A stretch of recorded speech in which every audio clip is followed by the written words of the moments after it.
menemukan kendala-kendala nggak Bang? Diceritakan ada yang sampai kecelakaan, Iya. tapi sampai meninggal dunia. Ada teman kita satu di daerah Momere, ya, dalam perjalanan ke lokasi bawa sepeda motor kecelakaan dengan ini dan akhirnya meninggal.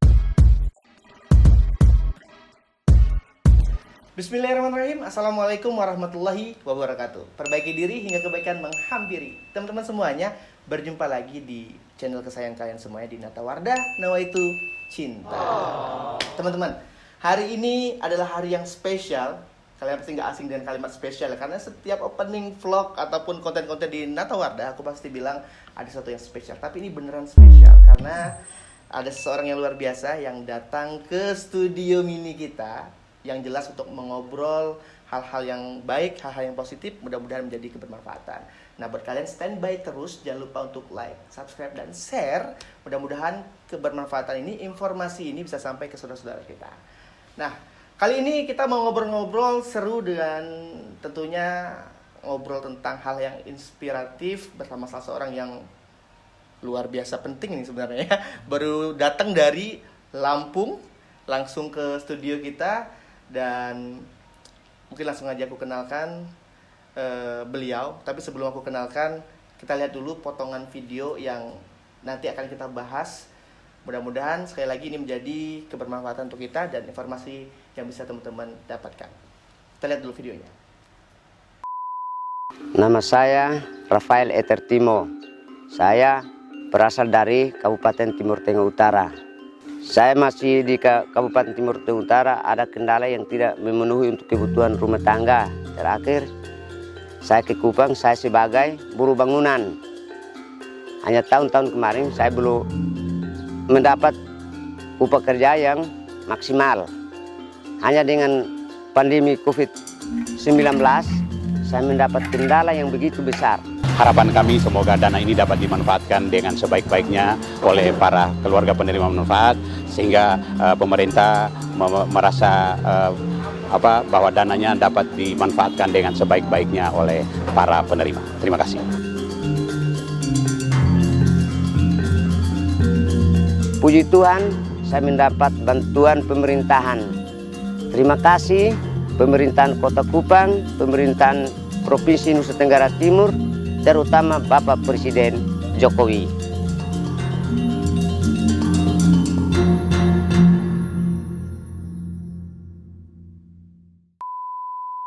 Nah, seperti janji aku tadi, kalian kan udah nonton videonya.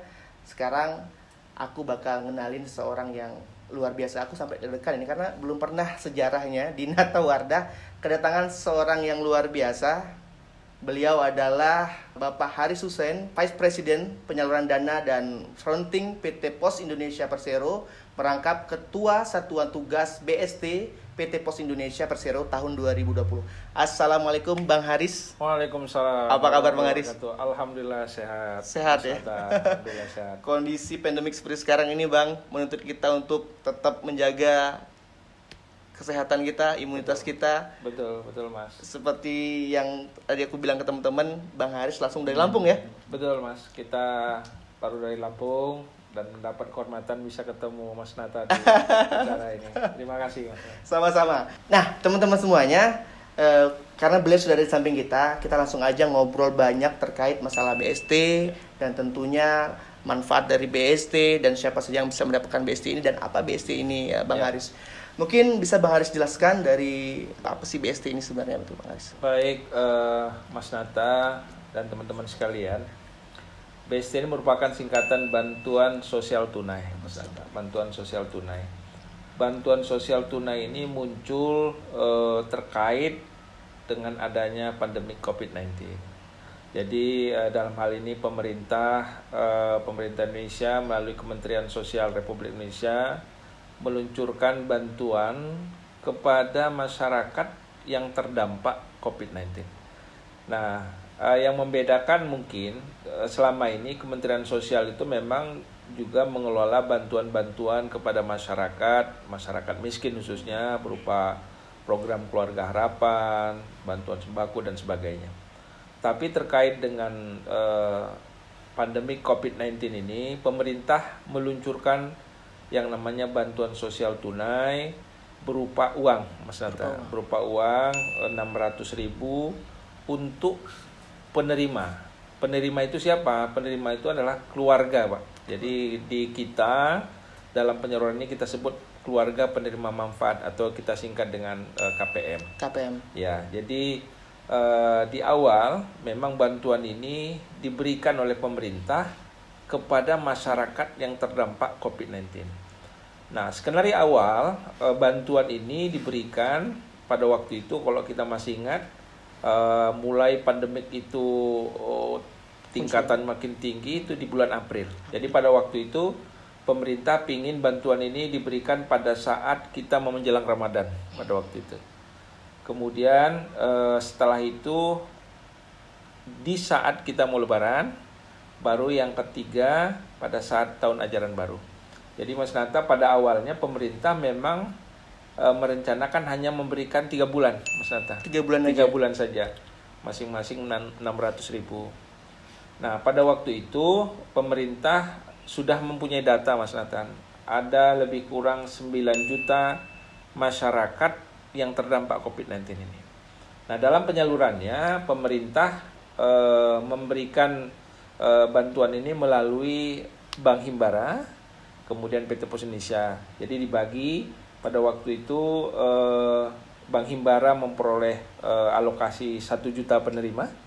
Kemudian PT Pos Indonesia mendapat alokasi 8 juta penerima. Jadi penerima waktu itu 9 juta. Jadi pada waktu itu skenarionya, sekali lagi saya sampaikan, pada saat masyarakat mau menyambut Ramadan, supaya masyarakat terbantu, kemudian pada saat Lebaran, dan terakhir pada saat mau memasuki tahun ajaran baru. Nah, itu awal mulanya. Awal mulanya ya. Sejarah dari BST ini ya. Cuma memang dalam perkembangannya, karena memang ternyata ya harapan kita pandemi ini segera berakhir, ternyata belum manjang. Bersambung ya. Kayak sinetron nih Bang. Gak kelar-kelar nih. Betul. Pada akhirnya pemerintah melalui Presiden menetapkan bahwa bantuan ini diperpanjang. Nah, hanya saja memang bantuan ini yang semula 600.000 berkurang menjadi 300.000. Setengahnya berarti. Untuk periode kedua ya? Ya, periode kedua mulai dari Agustus sampai ini Desember, Mas Nata. Sampai Desember nih. Jadi, bakal terus nggak, Pak? Memang ada rencana pemerintah untuk meneruskan ini. Informasi dari Menteri Sosial yang sudah pernah beliau sampaikan di beberapa tempat, itu akan ada rencana sampai Juni nanti. Sampai Juni. Namun memang besar uangnya juga akan berkurang kembali, terkait mungkin dengan anggaran negara kita lah. Tapi memang sekali lagi bantuan ini memang diharapkan pemerintah untuk membantu masyarakat yang terdampak dari COVID-19, di mana masyarakat ada yang memang selama ini bekerja harus PHK gitu ya. Gitu Mas Nata. Dan mungkin ini menjadi menjadi bukti bahwa sebenarnya pemerintah itu tidak meninggalkan kita. Oh ya, pemerintah hadir, Mas. hadir untuk masyarakat tentunya, terbukti dengan adanya BST ini gitu. Kalau tujuannya sendiri selain untuk memberikan kebermanfaatan tentunya Pak ya, membantu, ada tujuan lain nggak Pak di balik itu? Karena kan gini, kondisi hari ini kan memang pandemik ini banyak melumpuhkan banyak hal Pak ya. Betul. Banyak orang di PHK, banyak orang kehilangan pekerjaan gitu. Tujuan selain untuk membantu, ada tujuan lain nggak Pak? Atau memberi kesempatan teman-teman lain untuk mencoba mengembangkan dari dana yang ada? Benar, Mas Nata. Jadi memang bahasa kita sebenarnya ini kan pemerintah tidak hanya memberikan ikan, tapi memberikan kail juga gitu ya Mas ya. Jadi harapan pemerintah sebenarnya dengan adanya bantuan ini masyarakat terbantu. Mungkin kalau kita lihat, saya kebetulan menyaksikan di beberapa daerah yang kita kunjungin, masyarakat dengan bantuan ini membuat mereka akhirnya membuat malah usaha gitu Pak. Jadi dana yang kita terima itu mereka kumpulin gitu ya. Kalau kita lihat yang di awal tuh 600 3 kali bisa 1,8 itu mereka jadikan modal usaha Mas Nata. Nah, ini kan betul-betul akhirnya kondisi inilah yang diharapkan oleh pemerintah. Jadi kan kalau kita lihat misalnya pandemik ini sampai sekarang berakhir, artinya kalau kita lihat data secara nasional kan dampak dari pandemik ini akan tumbuh kemiskinan itu sampai 9%-an gitu ya kan. Artinya akan menambah. Nah, harapan kita dengan adanya bantuan di awal-awal tadi dan masyarakat bisa melahirkan usaha baru, mungkin nanti pada saatnya tahap berikutnya mereka nggak perlu dapat lagi. Karena memang kan seperti yang saya sampaikan tadi, katakanlah angka kemiskinan sekarang sudah mulai naik sampai 26 jutaan orang, sementara yang dibantu baru 9 nih. Artinya dengan adanya yang tadi yang punya usaha itu mungkin mereka sudah tidak perlu lagi dibantu, Kita bantu yang bergeser lain. ke yang lain. Betul. Gitu, Mas Rata. Mungkin itu teman-teman semuanya buat kalian yang sudah menerima Ya. bantuan BST ini, ada baiknya memang diputar kembali, Iya, betul. dijadikan modal usaha, ya mudah-mudahan bisa menumpu ya, Benar. menopang perekonomian teman-teman semuanya. Kalau syarat penerima BST sendiri apa aja ya, Bang? Gini Mas Nata dan teman-teman sekalian, sebenarnya kan seperti yang saya sampaikan tadi di awal bahwa penerima bantuan sosial tunai ini adalah masyarakat yang terdampak daripada COVID-19. Nah, siapa yang terdampak? Ini kan tentunya yang paling tahu adalah aparat desa. Aparat yang paling kecil adalah perangkat di desa, apakah itu RT atau RW. Nah, mereka lah yang paling tahu sebenarnya siapa yang berhak ini. Nah, karena itu memang Kemensos membuat aturan prosedur pengajuan ini, Mas Nata. Jadi tidak serta-merta misalnya orang yang ngaku-ngaku gitu ya, tapi Banyak ya? Wah, pastilah ya, pasti. yang bandel-bandel. yang namanya ya orang butuh gitu Iya, ya. benar. Nah, kalau kita lihat prosedurnya Mas Nata, jadi masyarakat itu mungkin RT RW mengajukan nih Mas Nata ke dinas sosial daerah tingkat 2, baru nanti diproses diajukan sampai ke kementerian di pusat sana. Jadi sebenarnya tugas POS Indonesia dalam hal ini hanya menyalurkan data. Jadi kami menerima data dari Kemensos Mas Nata.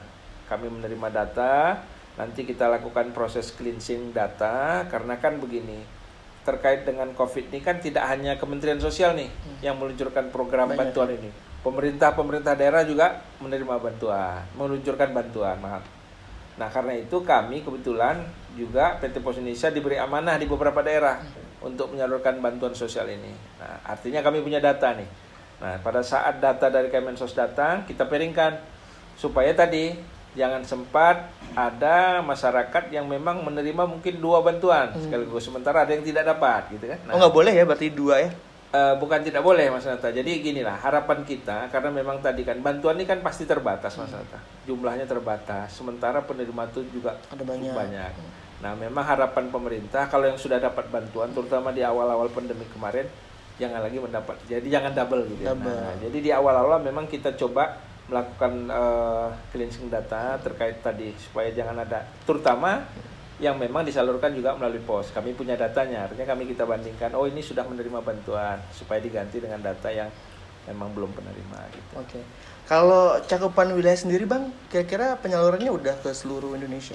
Ya, Mas Nata. Jadi di angka 9 juta itu meliputi seluruh Indonesia. Seluruh Indonesia. Jadi dalam penyalurannya pun memang kita di awal-awal itu kan Mas Nata kan tadi saya sampaikan ada pada saat mau puasa, mau lebaran, tahun ajaran baru, kita menyepakati ada beberapa kriteria kemarin Mas Nata. Jadi kita membagi wilayah kita ini menjadi 3 klaster. Artinya klaster yang memang mudah kita bisa nyalurkannya gitu ya.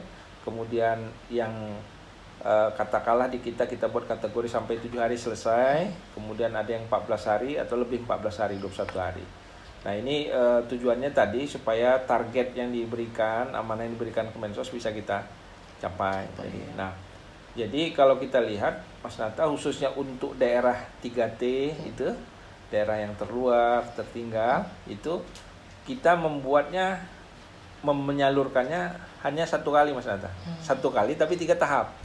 1 kali tapi langsung 3 tahap? 3 tahap. Nah, ini terkait dengan juga biaya dan sebagainya. Kalau kita lihat di Jayapura itu kan transportasi pakai pesawat semua. Lebih mahal ini ya biayanya.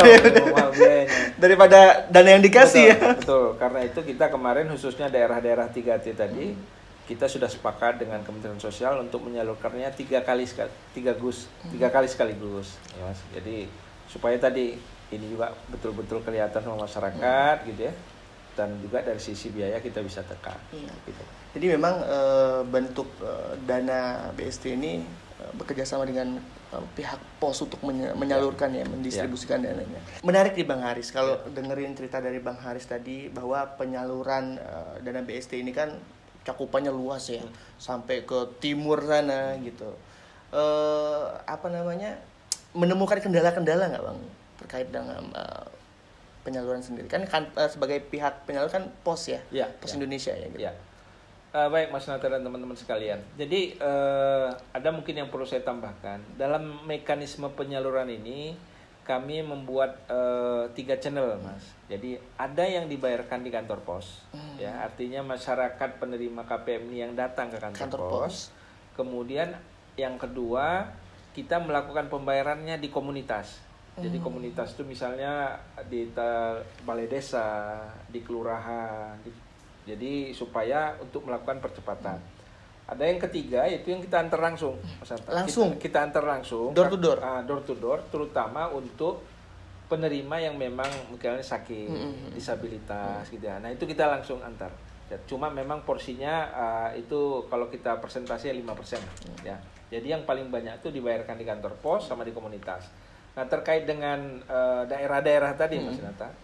Jadi jangan kita kira hanya wilayah timur Mas yang susah. Di Jawa Timur juga ada.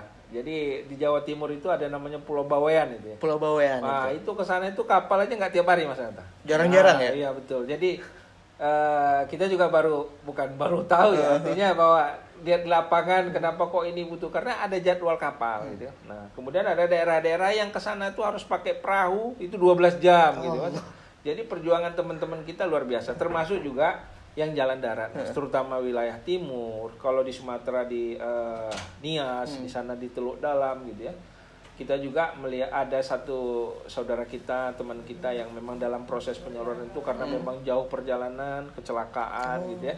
Jadi memang perjuangan teman-teman saya ini luar biasa, tapi memang ini amanah yang harus kita tunaikan. Jadi kalau kita cerita memang kendala banyak, terutama transportasi, kemudian pada waktu itu cuaca Mas Nata. Jadi di beberapa daerah kondisinya cuaca buruk sehingga mereka tidak bisa berangkat gitu-gitu. Itu yang kita hadapi Mas Nata. Luar biasa ya. Jadi teman-teman semuanya pada akhirnya kita tahu nih bahwa perjuangan dari teman-teman khususnya Pos Indonesia betul. Untuk mendistribusikan bantuan BST ini luar biasa. Bahkan tadi diceritakan ada yang sampai kecelakaan, tapi sampai meninggal dunia. Ada teman kita satu di daerah Momere, ya dalam perjalanan ke lokasi bawa sepeda motor kecelakaan dengan ini dan akhirnya meninggal. Kemudian ada juga memang di daerah Tebing Tinggi Sumatera Utara itu juga begitu, mobil mereka bertabrakan, tapi alhamdulillah sudah sehat sembuh gitu ya. Memang perjuangan teman-teman luar biasa. Inilah kita doakan ya, semoga beliau-beliau ini yang sudah berjuang sepenuh hati husnul khotimah, ditempatkan tempat terbaik sisi Allah Subhanahu wa taala. Cuman begini Bang, sekarang kita masuk di era 4.0 ya. Dari pihak Pos Indonesia sendiri apakah sudah menyiapkan treatment yang memang menyesuaikan dengan keadaan sekarang ini? Ada nggak sih? Baik, Mas Nata. Jadi memang di belakang pembayaran BST yang disebut tunai ini, sebenarnya kita memakai teknologi Mas Nata. Teknologi. Jadi di kita ada aplikasi namanya, kalau di Play Store ada namanya Posgiro Mobile. Posgiro Mobile. Nah, PGM. Di dalam sana ada namanya PGC, Posgiro Cash. Nah, aplikasi itulah yang kita pakai untuk membayarkan BST ini. Jadi pada saat data kita terima dari Kemensos, kita olah, kemudian nanti dari big data kita itu mengirim ke bagian pencetakan danom dan surat pemberitahuan. Jadi untuk penerima ini Mas Nata, kita buatkan cek pos digital berupa QR code Mas Nata. Jadi di surat pemberitahuan dari kita itu penerima itu nanti akan sudah muncul di sana QR code Nah, ini nanti menjadi alat bagi kami untuk pencocokan bahwa benar nggak nih si penerima. Compare datanya. Betul. Jadi pada saat nanti penerima datang, mereka harus membawa identitas Mas Nata, KTP dan kartu keluarga. Jadi pada saatnya nanti datang, petugas kami nanti akan mencocokkan dengan scan QR code tadi, surat pemberitahuan tadi di-scan. Nah, nanti akan muncul data penerima di sana. Kita akan tinggal melihat bahwa oh ya betul nih penerimanya ini dengan bukti dirinya. Nanti pada saat itu dilakukan pembayaran. Nah, nanti pembayar ini, penerima ini dengan memegang KTP dan uang tadi kita foto, Mas Nata. Jadi ini untuk pertanggungjawaban kami kepada negara bahwa benar yang menerima ini orang yang berhak. Orang gitu. yang berhak dan memang orangnya benar ada Betul. gitu real. Karena ini kan bagaimanapun uang negara yang harus Betul. kita pertanggungjawabkan. Penting itu penting tuh. Betul. Digarisbawahi itu. Ya, betul. Jadi mungkin ini jadi apa ya? Jadi informasi ke teman-teman semuanya juga karena kan selama ini termasuk aku sendiri nih, Bang. Iya. Mikirnya pos itu masih kaitannya dengan perangko, Betul, dengan betul. surat menyurat, ternyata sudah luar biasa ya gitu. Sudah mengikuti teknologi sekarang Ya, juga. betul. Gitu. Ada yang saya perlu tambahkan Mas Nata, bahwa salah satu nilai lebih kita yang disampaikan oleh kementerian kepada kita, kami menyiapkan dashboard Mas Nata. Jadi kita punya dashboard yang real time. Real time. Real time, dashboard yang real time. Jadi kita mau tahu ini sudah dibayarkan atau belum, kita tinggal cek saja. Nah, nanti khususnya kepada Kemensos, pihak-pihak berkepentingan, kita kasih user khusus. Mereka bisa akses ke dashboard ini untuk melihat kinerja di masing-masing daerah. Jadi kita bisa melihat kita mau masuk di provinsi mana, masuk kedalaman lagi ke kabupaten atau kota, masuk kedalaman lagi ke kecamatan, bisa masuk lagi ke kelurahan. Ini sudah diserahkan atau belum? Kalaupun sudah diserahkan, kita bisa ngecek. Oh, ini siapa yang nerima? Betul nggak gitu? Sudah sampai seperti Sedetail itu ya. Betul. Jadi insya Allah dana yang ada ini BST ini insya Allah aman dan Amin. akan tersalurkan kepada saudara-saudara kita yang memang membutuhkan. Betul. Oke Bang Haris, ini informasinya sangat luar biasa dan seneng banget bisa ketemu di sini. Jadi kesimpulan yang bisa kami dapatkan bahwa ternyata di kondisi pandemik seperti sekarang ini pemerintah tuh nggak pernah pergi dari kita. Betul. Pemerintah tuh hadir, negara itu hadir untuk membantu walaupun memang untuk prosesnya masih membutuhkan waktu, masih membutuhkan bantuan dari teman-teman semuanya juga gitu. Dan yang paling terkesan juga ternyata perjuangan dari Pos Indonesia juga untuk mendistribusikan bantuan ini tidak kalah canggih, tidak kalah luar biasa. Bahkan ada sampai yang qadarallahnya sampai harus kembali pada Allah, tapi mudah-mudahan husnul khotimah.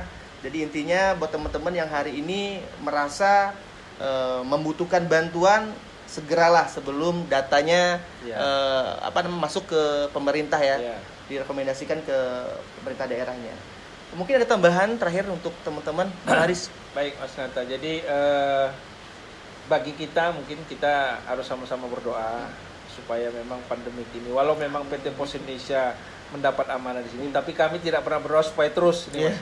Kita sama-sama berdoa supaya pandemik ini bisa segera berakhir gitu ya. Kita bisa hidup dalam kondisi normal lagi. Kembali. Nah, namun sebelum ke sana karena kita lihat memang angka Covid ini Meningkat bukan malah turun, memang kita harus betul menjaga diri masing-masing untuk mematuhi protokol kesehatan itu.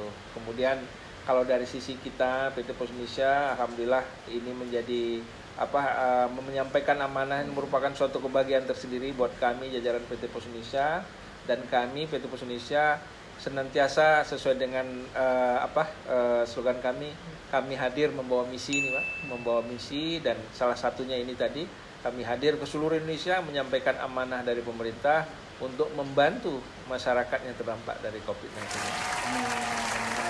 Kita doakan juga bersama-sama teman-teman, abang-abang kita di jajaran Pos Indonesia dan yang mengemban amanah ini untuk mendistribusikan bantuan ini, mudah-mudahan selalu sehat. Amin. Diberikan perlindungan Allah Subhanahu wa taala.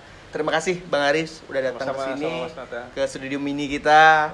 Mudah-mudahan teman-teman semuanya bisa memetik manfaatnya, karena aku selalu sampaikan Bang Haris kepada teman-teman, sekurus-kurus ikan itu pasti ada dagingnya.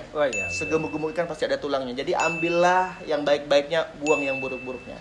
Sekali lagi terima kasih. Jangan lupa untuk di-share kabar dan informasi yang luar biasa ini. Semoga COVID ini segera lari dari kehidupan kita bisa hidup normal semuanya.